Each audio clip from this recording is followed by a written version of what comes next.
The Holocene has ended.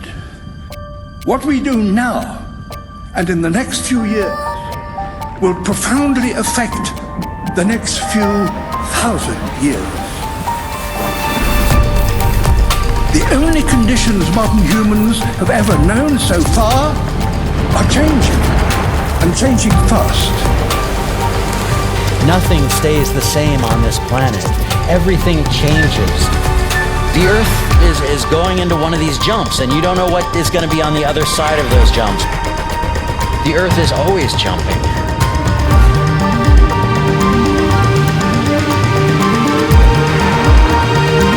Things move on this planet. Things are not still. Everything is turning.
As it begins to run out of fuel, the sun won't simply fade away to nothing.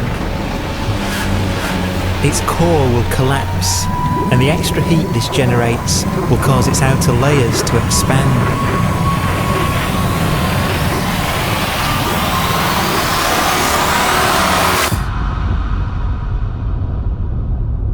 The sun is now dead.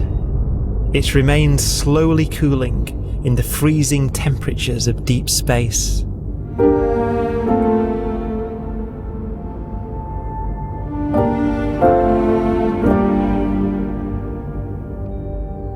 The fate of the sun is the same as for all stars. One day they must all eventually die, and the cosmos will be plunged into eternal night. All stars eventually will run out of fuel. The temperature of the universe drops. The stars, one by one, in the night sky, will turn off. And there'll be no more new stars created.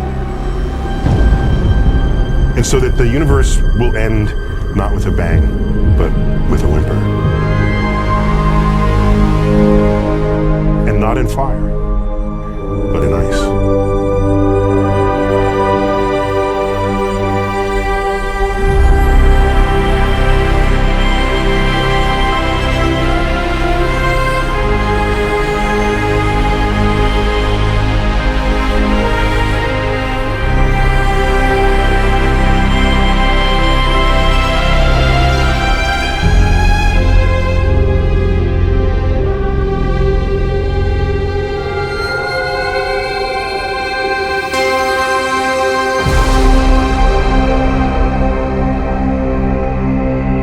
With no fuel left to burn, a white dwarf's faint glow comes from the last residual heat from its extinguished furnace.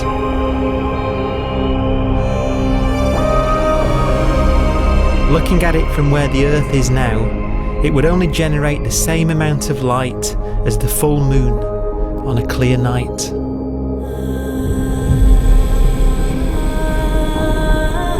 The faint glow of white dwarfs will provide the only illumination in a dark and empty void littered with dead stars and black holes.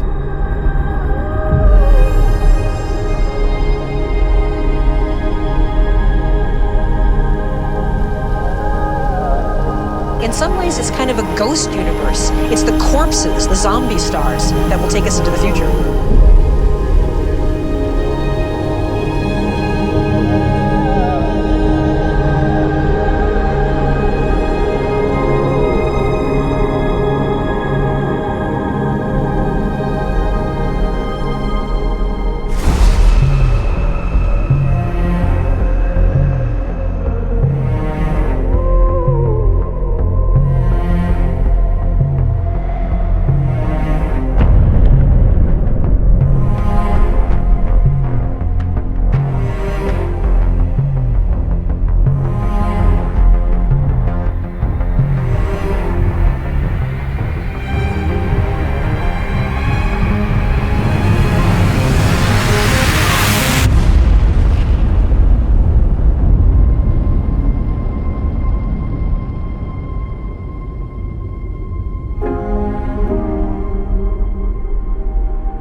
A black dwarf will be the final fate of those last stars. White dwarfs that have become so cold that they barely emit any more heat or light. Black dwarfs are dark, dense, decaying balls of degenerate matter, little more than the ashes of stars. Their constituent atoms are so severely crushed that black dwarfs are 1,000,000 times denser than our sun.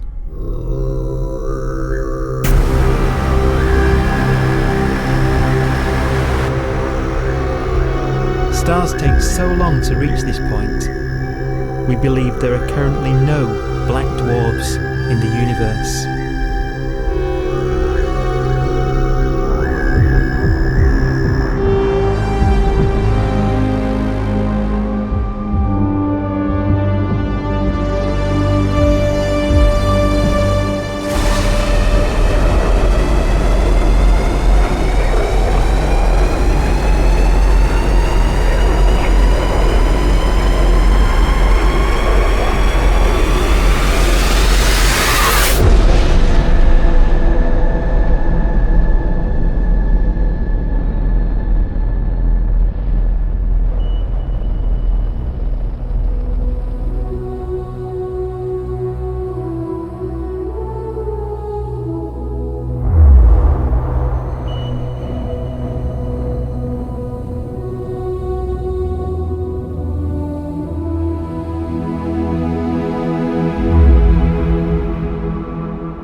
We have a pace of life that's based on really the energy available to us now. You could imagine living conscious systems which have a very different pace and therefore can extend out at least a lot farther than you'd imagine otherwise. You could have a living system where if it had a thought every 10 trillion years, that would seem normal. Even if our life dies out, one could imagine at some time arbitrarily far in the future, a fluctuation occurs which allows intelligent life to exist again for a little while. So you might have islands in time of intelligence.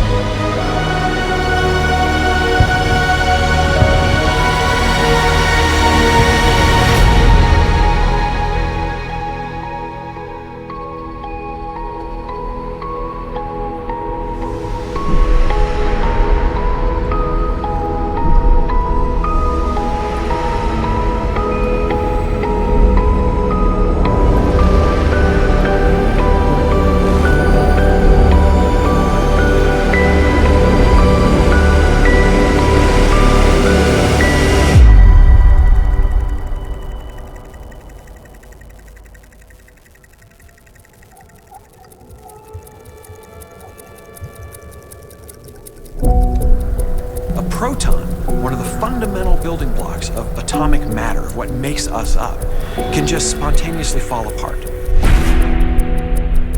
Any material that evades the pull of a black hole eventually dies away as its protons disintegrate.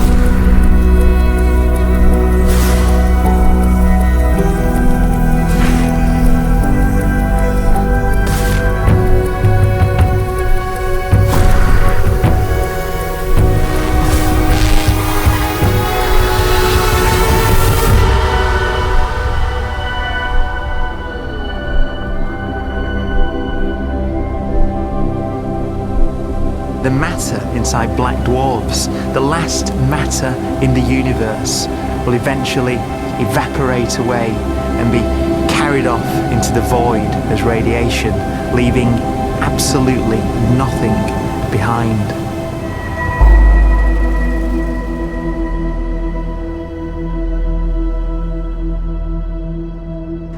With the black dwarfs gone, there won't be a single atom of matter left. All that will remain of our once rich cosmos will be particles of light and black holes.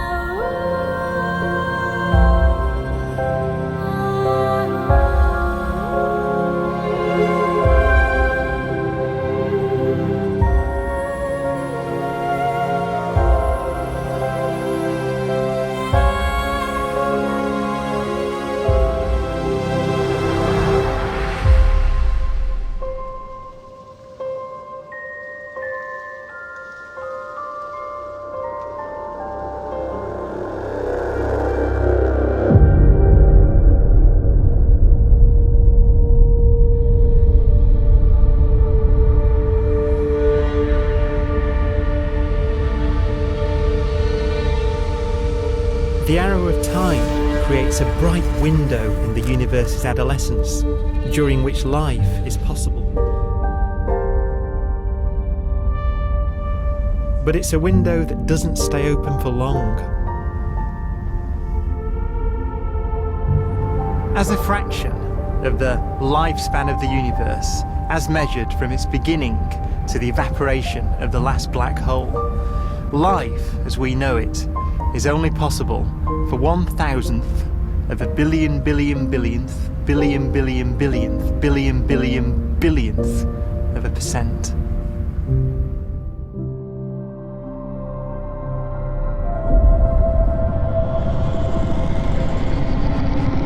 Black holes become the fundamental building block of the universe.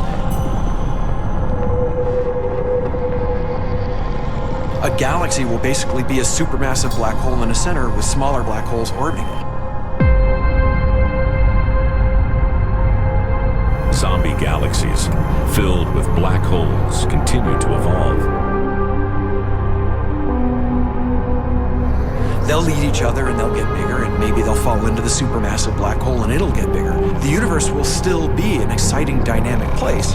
It's just that the timescales you're talking about are now trillions of years instead of thousands or millions of years.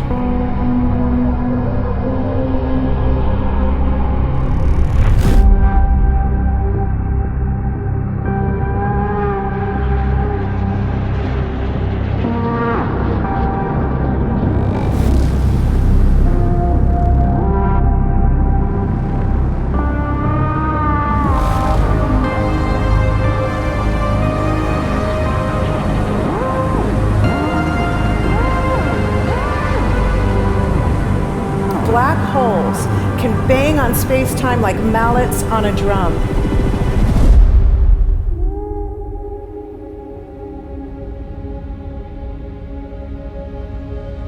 And they have a very characteristic song.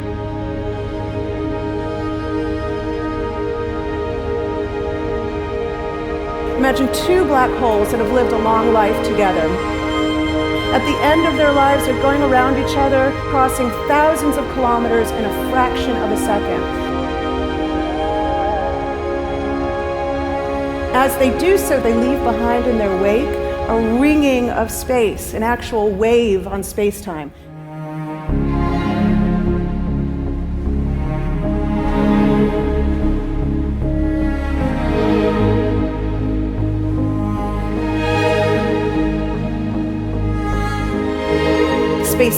squeezes and stretches as it emanates out from these black holes banging on the universe. Those are the gravitational waves. They are literally the sounds of space ringing. And they will travel out from these black holes at the speed of light as they ring down and coalesce to one spinning, quiet black hole.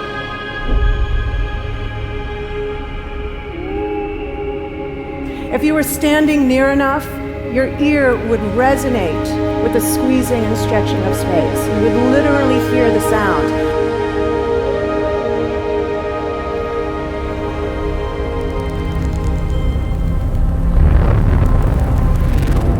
Imagine a lighter black hole falling into a very heavy black hole. The sound you're hearing is a light black hole banging on space each time it gets close.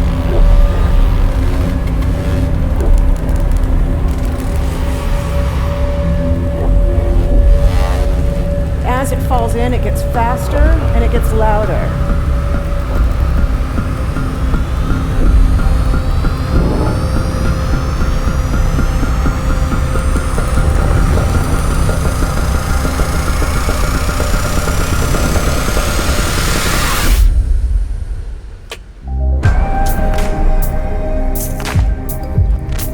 Scientists used to think black holes were immortal, but even these will one day die. Now we're talking about timescales of unimaginable length, quadrillions of years into the future. On that timescale, even the black holes begin to evaporate.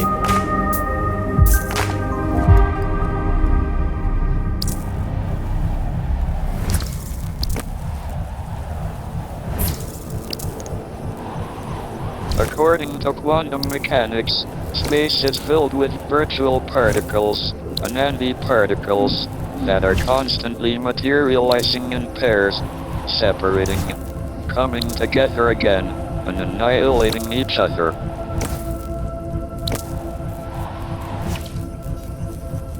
In the presence of a black hole, one member of a pair of virtual particles may fall into the hole, leaving the other member without a partner with which to annihilate. The forsaken particle appears to be radiation emitted by the black hole.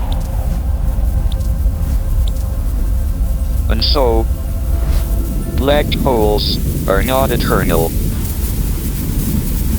They evaporate away at an increasing rate until they vanish in a gigantic explosion.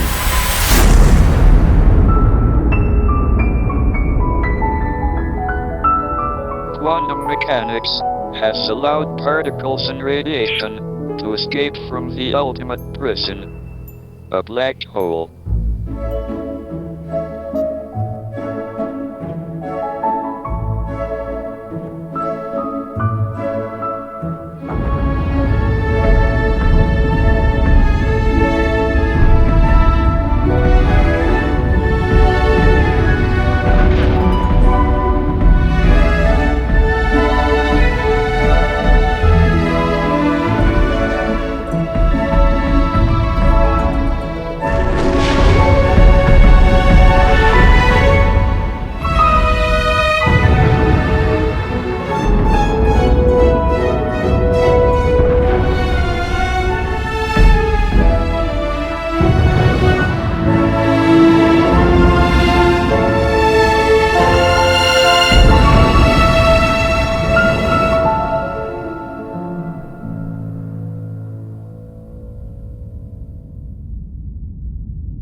Philosophers and poets have asked the question, will the world end in fire or ice?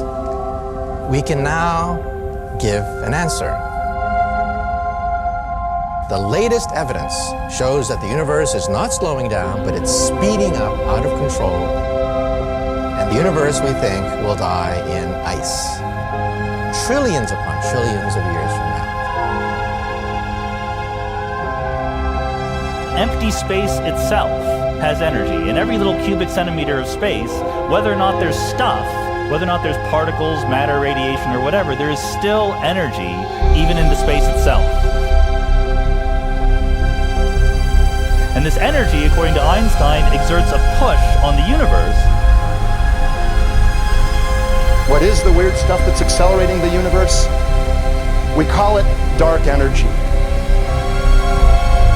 And this stuff is the dominant stuff of the universe. Almost 3/4 of the matter-energy content of the universe is this dark energy. And we don't know what it is. Dark energy, unlike matter or radiation, does not dilute away as the universe expands. This has crucial implications for what the universe is going to do in the future. So what will be the future of the universe? Well, if the dark energy remains dominant and repulsive, the universe will expand forever.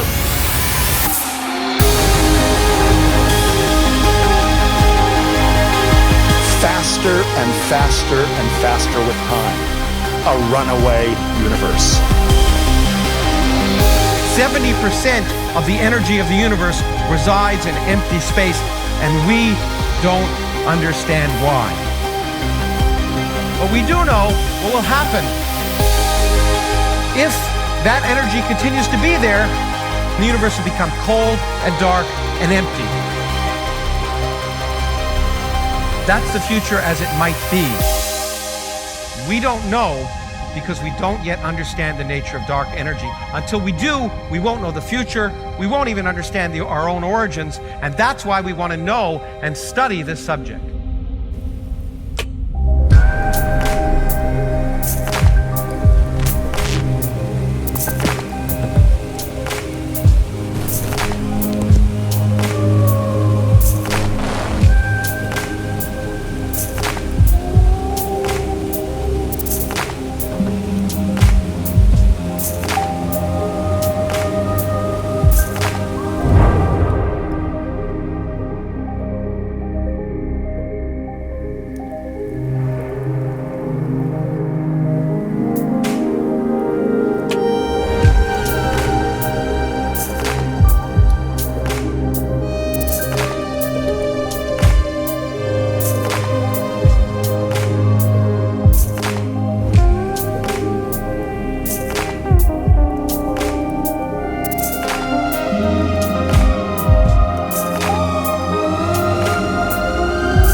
Forecast does seem to be for an ever colder, ever emptier universe.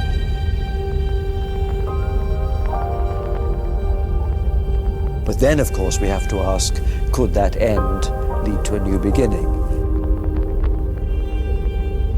And there are ideas whereby what actually is the end of our universe could in some sense be linked to the beginning of a new one.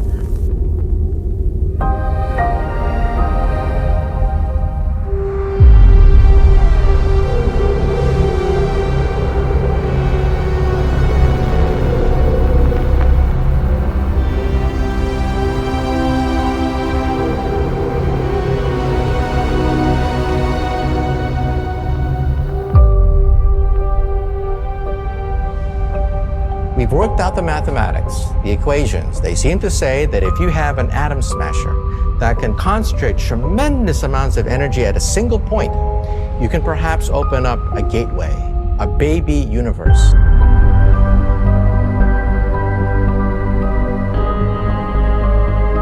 Facing the death of everything there is, this perhaps is their only possibility of escape.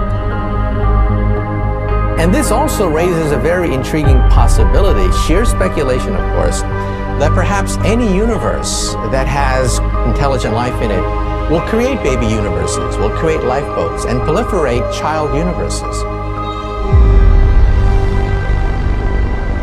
So an evolution may take among universes in the multiverse. Survival of the fittest may take place.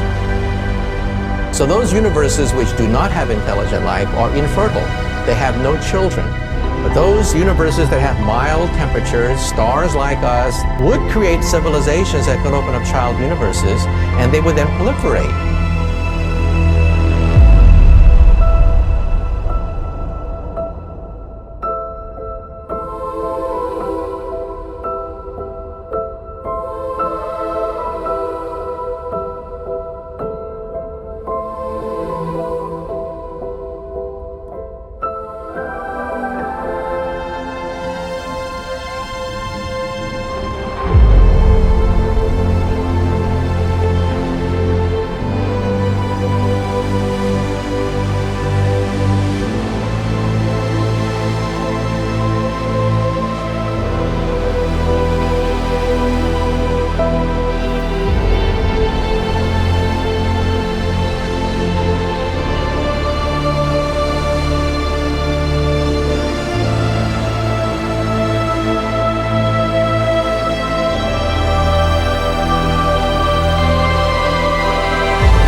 After an unimaginable length of time, even the black holes will have evaporated, and the universe will be nothing but a sea of photons gradually tending towards the same temperature as the expansion of the universe cools them towards absolute zero.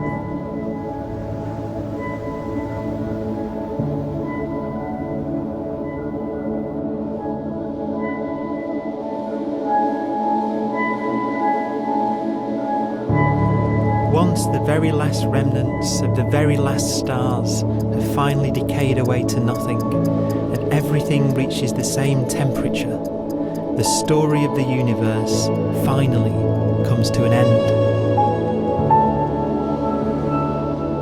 For the first time in its life, the universe will be permanent and unchanging. Entropy finally stops increasing because the cosmos cannot get any more disordered. Nothing happens, and it keeps not happening forever.